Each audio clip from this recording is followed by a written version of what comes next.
My name's Grant Newsham, and I'll just give you a little bit about why I'm here and what my the connection to this is, besides being obviously part of KCPAC. But in 2020, I was asked to go to South Korea and to examine allegations of electoral fraud in the 2020 National Assembly elections. And then I wasn't busy at the time, so I was glad to go and see what happened. And I must say, I wasn't expecting to find much, if anything, because everyone remembers that famous, if you're old enough, there's that famous picture of President Harry Truman holding up a newspaper saying, "Dewey wins." And my point is that elections often turn out in strange ways that you don't expect. And that's what I was expecting. But after I got there, and I started to interview witnesses, and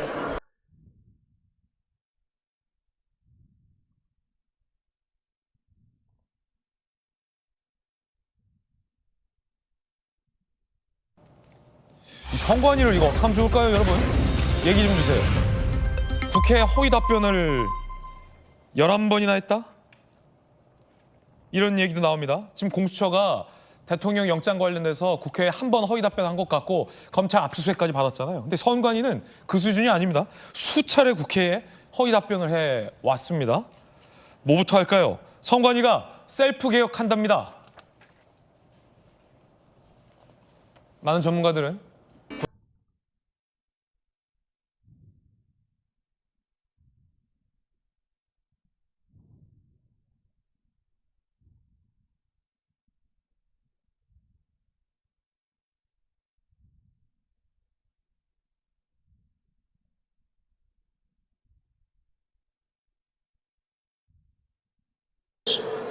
It is in the streets of Seoul.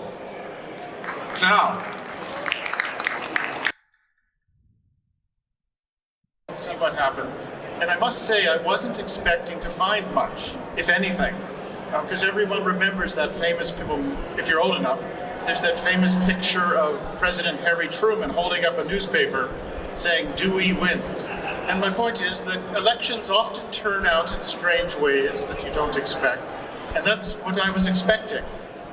But after I got there, and I started to interview witnesses, and that I realized very quickly that something very strange and bad had happened in South Korea. And the evidence, as I saw it, was overwhelming that the National Assembly elections, which gave the leftist opposition a very strong majority in the National Assembly, their Congress, that had happened. And I came away convinced, and have looked into the 2024 National Assembly elections, and basically the same thing happened. So I say that is what the evidence told me, and why I'm here. And you notice these days you hear about Ukraine, you hear about Gaza, Taiwan's problems, but what we don't hear is an impending disaster in South Korea that doesn't get attention, but it deserves a lot more. So what we're going to start off and say, move into this quickly, and we hope to have some time for questions as well. And we'll start off with Gordon Chang.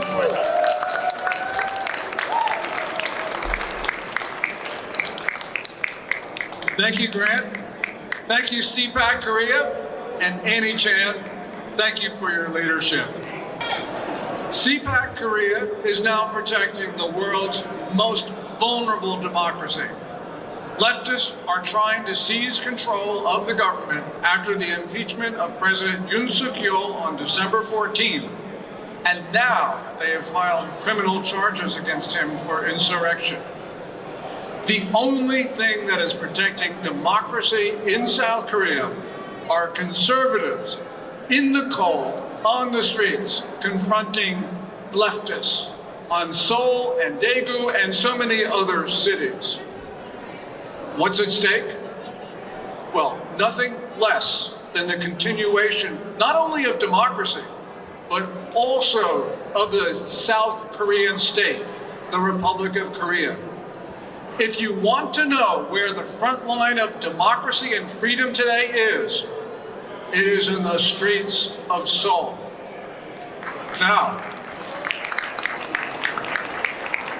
that's the summary. Let's get started.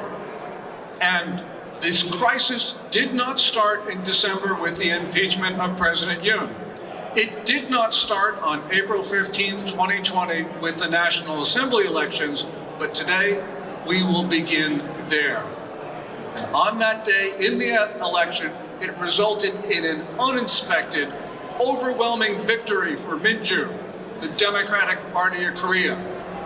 Minju won that election because of early votes in district after district tipped the results to the leftists. There were so many uniformly narrow victories that it was statistically improbable. As one observer said, either God did it or the election was rigged. I know God did not vote in that election, but the Chinese rigged it. The National Election Committee, what they did was they used servers from Huawei Technologies, the Chinese company, which Beijing was able to access.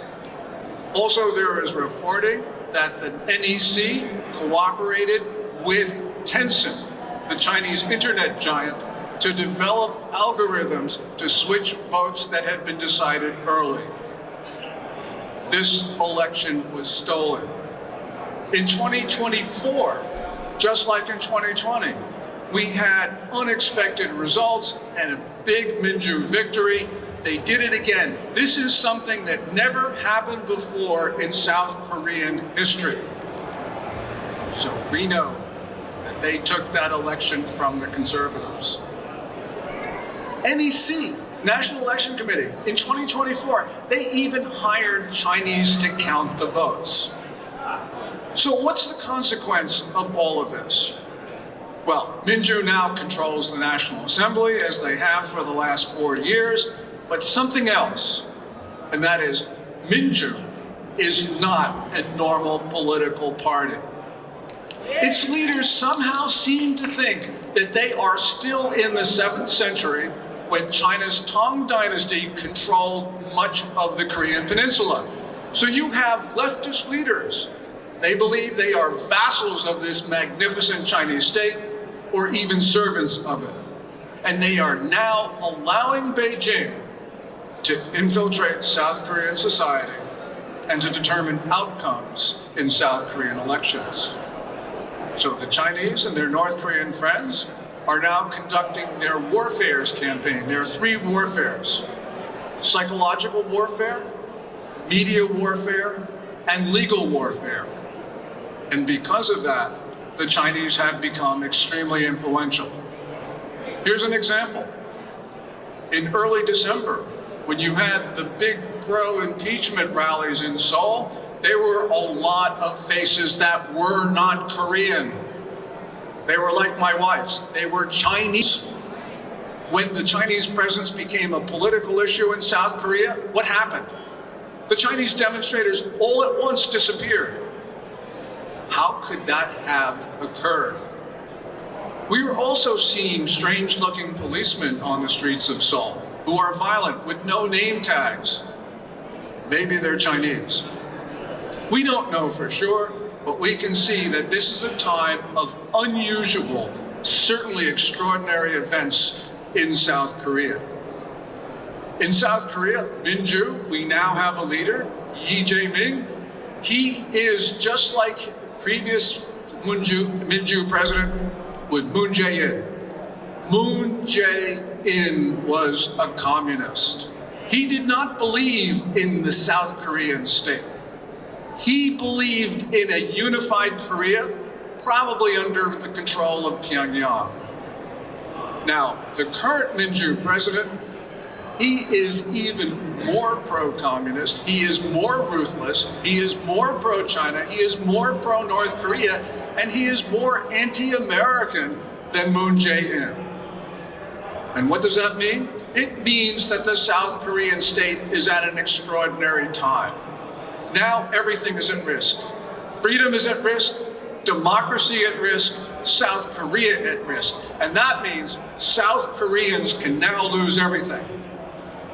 as that banner says, it's time to save Korea. Thank you very much. Thank you very much, Gordon. You heard that quote Gordon just said about the 2020 election being either rigged or else God did it. Actually, the person who said that was the former president of South Korea's equivalent of MIT. What do you say? You'd better take that seriously, yet the government in South Korea did not. Now let's get started. I want to sort of get a sense of the current situation in South Korea. And Professor Choi, I wonder if you could just speak for a minute or two to explain to the audience what's going on in South Korea as you see it. Yeah, thank you very much. What's going on is very simple. We have crisis. President is being impeached, and the impeachment trial will be expedited because there is sort of left-wing coalition in judiciary. They are expediting the process. So probably someday in March, final verdict will be issued. So we don't have much time. That's what's going on. Sir. And if President Yoon is forced to step down, then what happens? I believe because the main reason why President announced the martial law is to investigate election fraud, and he sent more than 300 troops to search National Election Commission. That's pretty much obvious. So once President ends up being impeached, then it's very difficult to talk about election fraud issue in Korea. Then, there will be regular election fraud, and the Chinese Communist Party will definitely be behind. So then, President, mayor, governor, all the public officials in Korea will be elected among pro-China group of people. Then Korea will quickly turn into pro-China country. Then I think China will have a really easy access through Korea to the Pacific Ocean. That's really what China is aiming at. Then probably that will be pretty much national threat to America. It's really issue of national security to the America. That's my view. Yes, and one last question for you, sir. You and Attorney Park next to you have been very active in trying to expose electoral fraud of what has happened on multiple occasions. How has that been? Has it been easy for you? Have you been pressured? What are the difficulties? You had a hard time. Yeah, mainstream media, legacy media in Korea, they are, I believe, controlled by foreign influence, definitely. So although we had a lot of thousands of time of street demonstration, actually there are 20 Seoul National University students joining us today. So they are wearing the black outfit, and they even go to the street, and we have really thousand times street demonstration. We in front of street and in front of the American embassy and Chinese embassy, Blue House. But all those activities were not properly reported through mainstream media. That's what's going in Korea. So I think the Chinese influence definitely there. Just extremely difficult to let ordinary people know what the election fraud issue in Korea. Yes, even some people who have actually raised these charges have been threatened with arrest. You couldn't even say it in South Korea, and even now it's difficult, which sounds familiar, I think, to many of us here. I'm shocked. I'm very shocked to search the Korean election fraud. I realized the intervention of China, especially. I think I saw the Huawei's Wi-Fi signals near election offices. I was very shocked. I never sent the Wi-Fi the name of Huawei. But there is Wi-Fi signals near election offices. And many election devices are made in China. And Chinese entities hold major stakes in Korean election-related companies. Shockingly, the password for Korean election system is 1, 2, 3, 4, 5. This means it's the same number of China's petition system online, government system numbers. An internal CCP control system number is 1, 2, 3, 4, 5, but the password of Korean election system's password is 1, 2, 3, 4, 5. Chinese 1, 2, 3, 4. I think it's very dangerous to Koreans. And ballot counting centers during recounts steep and unassisted counterfeit ballots resembling freshly printed banknotes were discovered in large quantity. Over 40% of ballots came from early votings, which was likely manipulated through hackings, fake IDs, and double votings by Chinese nationals. Many of the thick-digit ballots found in the counts are suspected Chinese counterfeit. Thank you. That's a couple of things to elaborate on here. From around 2021 to 2023, the National Election Commission, which runs the elections, their computer system was hacked at least 6 times by the North Korean Lazarus group, at least 6 times. And that basically forced the authorities to allow a test by the National Intelligence Service, the NIS, their intelligence service, to see if they could hack the NEC systems. They did almost every time, and without any difficulty, and it gave them basically free access to manipulate the systems, to change things, and to work on the counting machines as well. And this was, surprisingly, this happened, and the evidence was out there as well. Another thing, as Attorney Park said, there's Huawei components in the Election Commission's networks. When the head of the National Election Commission was told about this, his answer was, it is irrelevant. And keep in mind that everywhere else on Earth, free nations are trying to pull Huawei hardware out of their systems as fast as they can, but to the Korean electoral authorities, irrelevant. And that gives you a sense of how hard it has been for really freedom-loving Koreans to try and examine electoral fraud. And once again, you can think of how hard it has been in the United States to examine it as well. Now, Fred, I'd like you to comment on, give us the audience an idea of what is at stake with South Korea if it comes under control of one-party control of a leftist administration. Thanks, Grant. South Korea plays a crucial role in promoting security in the Asia Pacific and is a key strategic ally of the United States.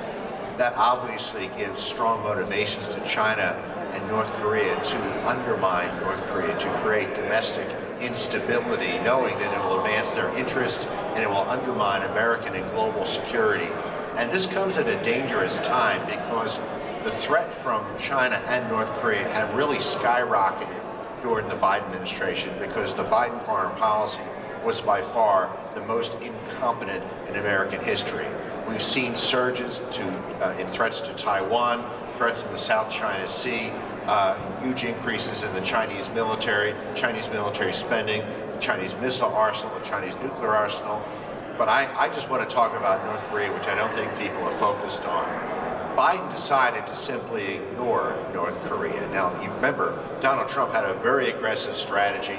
He engaged Kim Jong-un personally and significantly lowered tensions. Well, given Biden's incompetence and the disastrous withdrawal from Afghanistan in the summer of 2021, Kim Jong-un decided to surge his missile program. He fired at least 90 missiles in 2022, unveiled and tested a solid fuel ICBM that can not only hit the United States, but will be easy to hide and very hard to destroy because it can be launched very quickly. We've seen North Korea joining this new axis with Russia, China, and Iran. There's talk that we already know that Iran has participated in joint military exercises, naval exercises with Russia and China. This talk, North Korea will do that too. And now we have North Korea giving weapons to Russia to use in the war in Ukraine. This includes ammunition, missiles, and troops.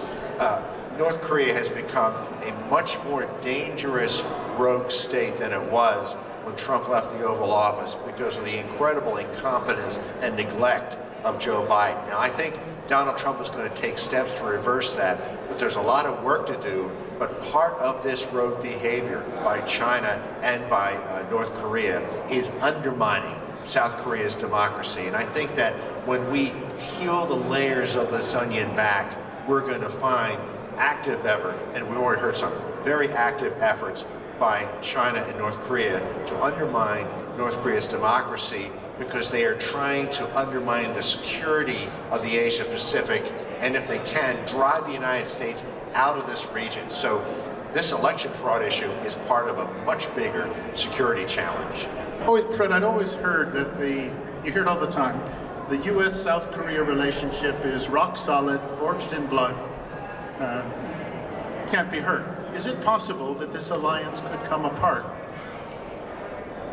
Right now, I don't think so. I think it is a rock-solid alliance.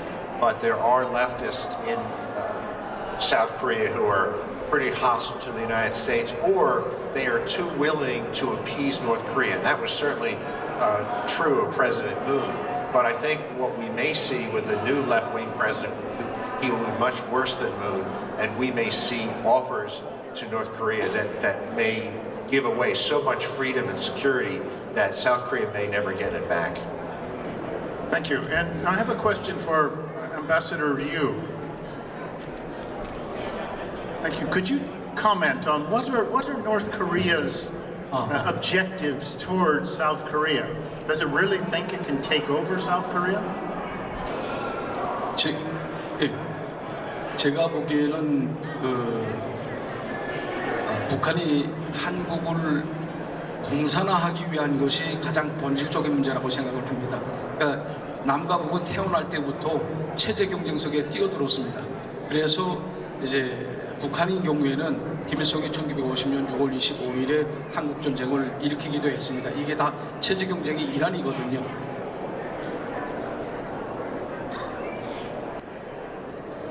한마디로 말해서 북한 체제의 무한 통일을 지금 바라고 있습니다. 그래서 북한이 주장하고 있는 것도 주한미군 철수거든요. 그런데 지금 현저하게 차이나는 것은 1980년대에 들어서면서부터 남과 북의 체제 경쟁은 완전히 끝났습니다. 그 말은 무슨 말인가 하니 한국이 경제, 정치, 경제, 문화, 군사를 비롯한 모든 영역에서 북한을 완전히 압도했습니다. 지금 현재 한국의 경제 순위가 세계 13위거든요. 그리고 또 GDP가 북한에 비해서 40배 이상 넘습니다. 이렇게 이제 체제 경쟁을 할 수 없는 단계에 이르렀기 때문에 북한이 지금 선택과 집중을 해서 핵에 올인하고 있는 것이라고 생각을 합니다. 그래서 북한은 1980년대부터 시작해서 근 40년 동안 자기 체제를 수호하기 위해서 핵을 계속 질 양쪽으로 강화해 왔다고 생각합니다. Here, thank you very much. Stephen Yates, I got something for you. Could you comment, Mr. China, could you comment on how China views South Korea, views the peninsula, views the U.S., South Korea, and Japan alliances? Well, thank you very much. Basically, I would echo a lot of what Gordon gave by way of his introduction and description of the historical relationship and sort of the tributary or subordinate role that near or broad neighbors are meant to play. But I just want to flag a couple of anecdotes and maybe give a proposed solution or an example of how to get back. Number one, a lot of what Gordon described of plainclothes or unmarked agitators and police going in to change reality on the ground, we've seen this in Taiwan, we've seen it especially in Hong Kong. And in the erosion of freedom in Hong Kong, the great magic in a dark way of what the CCP was doing is it convinced the Hong Kong people themselves to destroy their own institutions and give up their own freedoms. And if you look, there's a second example of that that's worldwide, but it affected us here. The COVID virus was developed and deployed out of China. They lied and manipulated the World Health Organization, but the greatest damage done to America during the COVID pandemic was Americans destroying our own institutions and our own freedoms. They got us to do it to us. And so what Gordon and others are warning about are Chinese Communist Party influence operations where they are trying to get Koreans to destroy their own institutions, the pillars of that vaunted alliance that has been forged in blood and should be rock solid. And so it is a version of this mind virus that goes out there. But the only way we can get back is if the Korean people get to a point where they've had it the way the American people had, that there's a Make Korea Great Again movement, the way there's a Make America Great Again movement, and we've got to have a new golden age that is not in America but also in Korea. One of the tools to do that is election integrity. And I'll just end with this anecdote. One of the most attacked areas by the Chinese Communist Party is Taiwan.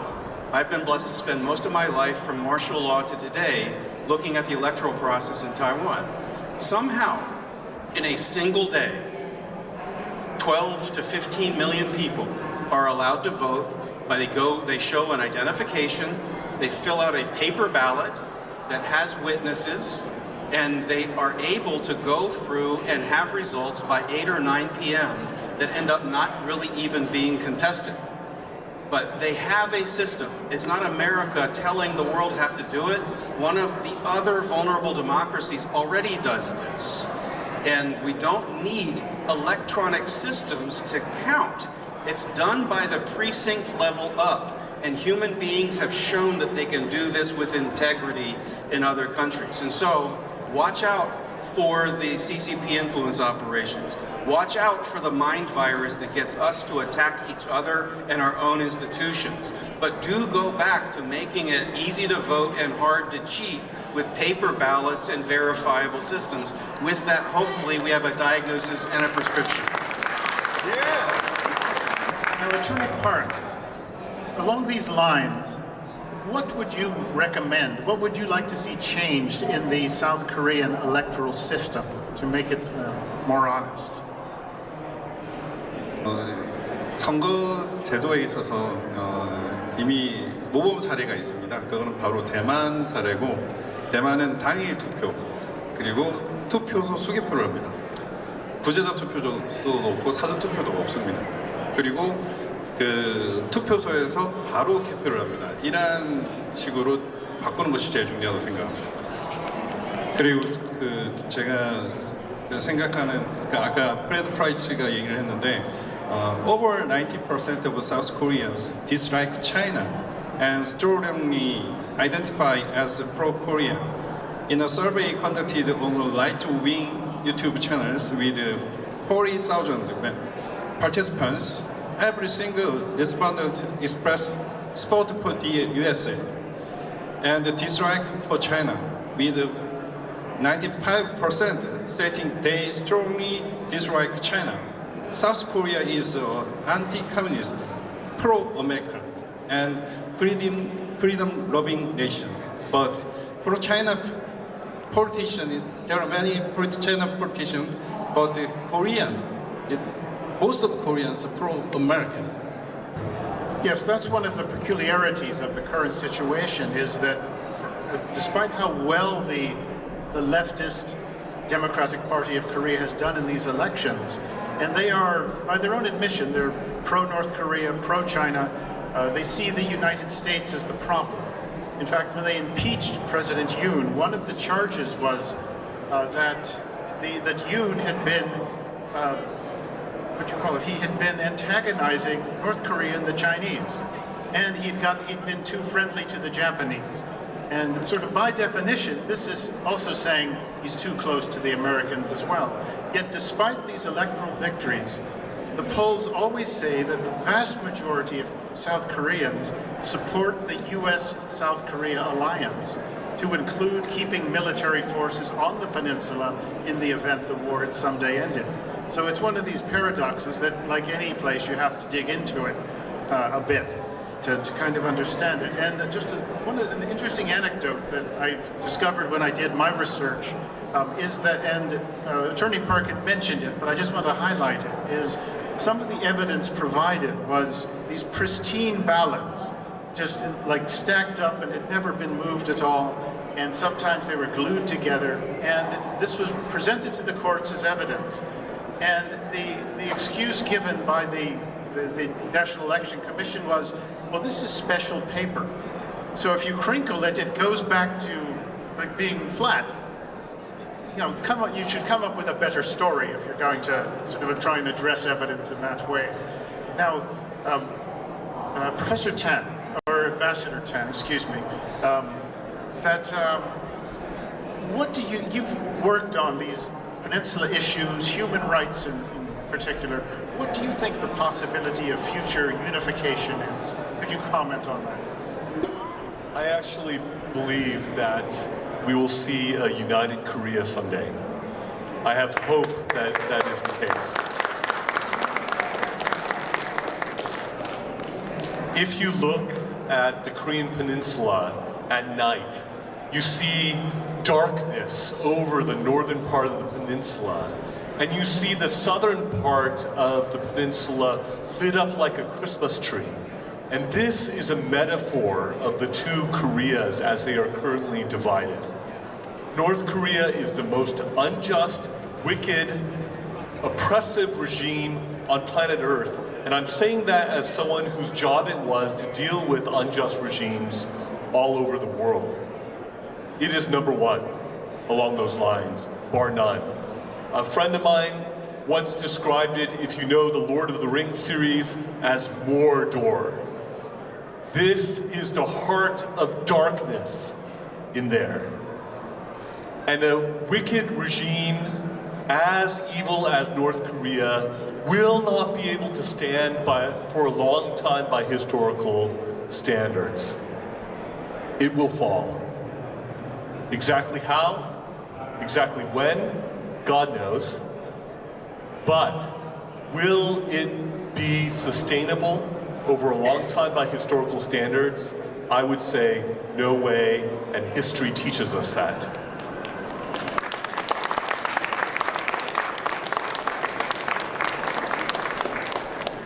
There is no sane reason why South Korea should want to become more like North Korea.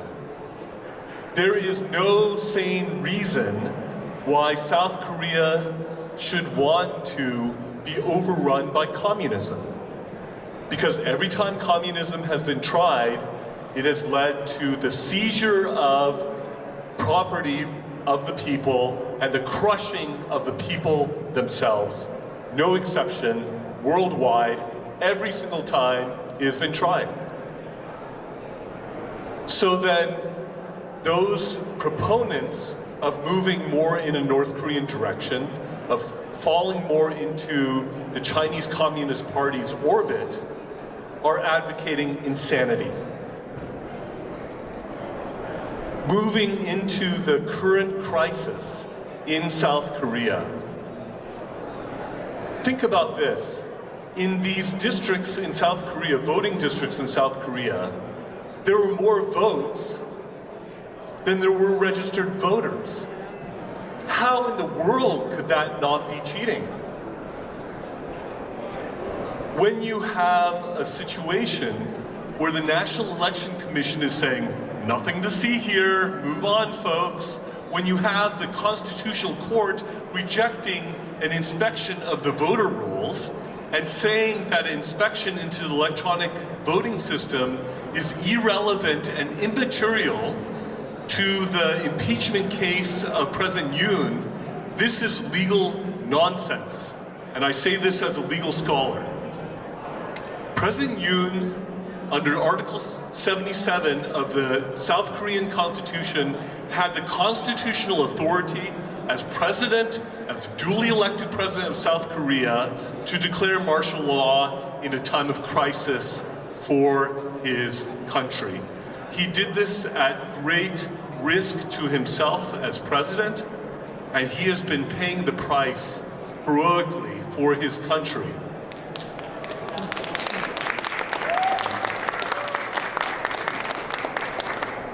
For daring to do that, he is being treated as if he is some kind of criminal.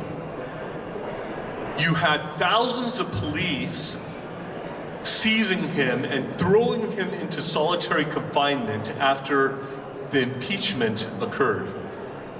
This is outrageous. He is the duly elected president of South Korea.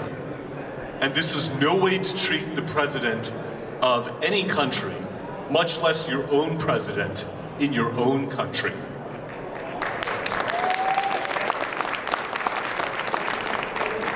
The Constitutional Court of South Korea should know that they are being watched. They have a scant amount of time as they're rushing this process forward. And more, the world is watching. More and more, South Korean society is waking up to what is going on. There is a youth movement that is sweeping across the country along these lines, and President Yoon has a majority of the population in South Korea supporting him as they recognize his heroic bravery in trying to expose and call for the investigation of the serious election integrity issues that are facing this country. If the National Election Commission is confident in what it has done, why does it not divulge and expose what should be, in their claim, legitimate procedures? If they have something to hide, maybe that explains their behavior and their unwillingness to turn over the basic information that should be transparent and available in a democracy. And if a democracy loses its election integrity, then the fundamental right of the people to govern themselves and to choose those who represent them is lost. Okay, thanks, Morse. We appreciate that. Now, we've got time for 2 or 3 questions. We are out of time, but I'll just close it out. That what you get a sense of all of this, and I think everyone here knows it, is the centrality, the importance of free, honest elections to everything that we've got. And where I was really reminded of it is when I got involved in this question in South Korea, because this was entirely done by citizens who were distressed at what had happened. They're the ones who produced this overwhelming evidence in the face of opposition. So I think everyone here recognizes the importance of honest elections, and it is something that both the United States and this administration and South Korea have in common and have an interest in looking into it. And I would comment that I wish we had more time. You can apply for college credit afterwards if you would like, but I apologize for not giving people more time to talk, but I appreciate you coming, and thank you as well for the audience as well. And if you want to talk to somebody afterwards, please come up. Thank you.